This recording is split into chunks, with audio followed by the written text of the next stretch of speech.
Bonjour à tous et surtout aux étudiants qui suivent le module d'électrostatique des cycles prépa et éventuellement les étudiants du DUG PC. Je vous propose un exercice qui a été proposé au concours commun Polytechnique 2011, filière PC. Donc l'exercice est le suivant. Donc le but c'est d'étudier le champ électrique créé par la surface chargée d'un conducteur métallique. Donc on vous dit on assimile le volume d'un conducteur au demi-espace défini par x négatif et la surface de ce conducteur au plan infini défini par x égale à 0. Donc voilà le conducteur, c'est l'espace x négatif, voilà l'axe des x, voilà x positif. Et ce conducteur, on vous dit qu'il est parfait, ça veut dire le champ à l'intérieur il est nul, et qu'il porte une densité de charge surfacique sigma qu'on a supposé positive. Le champ électrique réuni à l'intérieur du volume du conducteur, il est nul. De toute façon, puisqu'on dit un conducteur parfait, ça signifie automatiquement que le champ à l'intérieur, il est nul. Déterminé par des arguments de symétrie, et rien que la symétrie, la direction du champ au zéro régnant en dehors du conducteur. C'est-à-dire, quelle est la direction du champ en un point M ici, qui se trouve à une distance x de la surface du conducteur en utilisant la symétrie. Une fois déterminée la direction, vous utilisez le théorème de Gauss et déterminez la valeur de ce champ en tout point de x positif.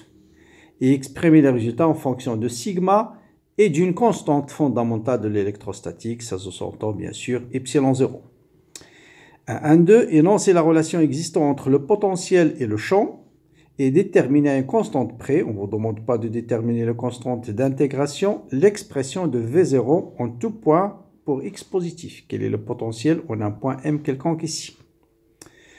Deuxième partie, on va parler du phénomène d'écrantage de ce conducteur par une densité volumique de charge uniforme. On vous dit au voisinage du conducteur métallique se trouve une distribution volumique uniforme de charge dont la densité volumique de charge est notée-ρ. Cette distribution elle est répartie en volume entre x égale à 0 et x égale à L. Voilà la figure. Entre la partie x égale à 0 et x égale à L, toute cette partie-là en vert, c'est une densité de charge volumique ρ, bien sûr, négative.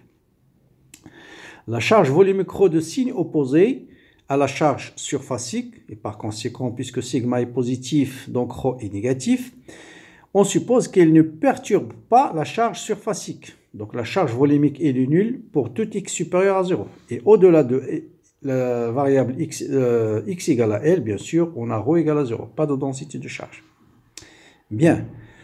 Comme dans la partie précédente, déterminée par des arguments de symétrie, la direction de E total, c'est-à-dire le champ créé et par sigma et par ρ, en considérant à la fois les charges surfaciques et volumiques, ça c'est bien dit ici.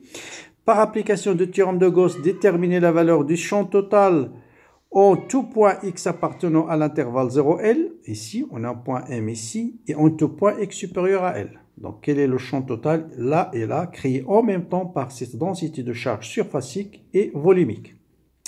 Enfin, on dit que la distribution de charge écrante la distribution surfacique de charge lorsque le champ total s'annule pour x supérieur à L. Cela signifie que pour tout observateur situé à la distance supérieure à L, la surface métallique apparaît non chargée.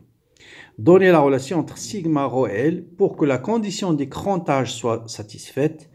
Et enfin, en supposant que la condition de l'électroneutralité est satisfaite, le champ total est donc nul pour tout x supérieur à L. Donnez alors l'expression du potentiel V total en tout point de x supérieur à 0. Bien sûr, on va distinguer deux cas, x inférieur à L et x supérieur à L.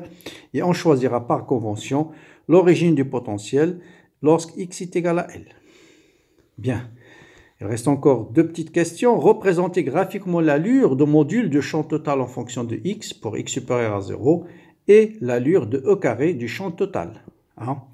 Et enfin, la théorie de l'électromagnétisme permet d'établir l'expression de la densité volumique, c'est-à-dire densité volumique, c'est l'énergie par unité de volume. Et cette densité, c'est epsilon 0 E carré sur 2. E désigne le champ électrique. Afin de déterminer l'énergie électrostatique associée à la distribution de charge, représentée dans la figure précédente, on définit l'énergie totale, c'est U, c'est l'intégrale U, on l'appelle l'énergie électrostatique par unité de surface du conducteur. La question, c'est de déterminer cette énergie électrostatique par unité de surface et l'exprimer uniquement en fonction de sigma L y0.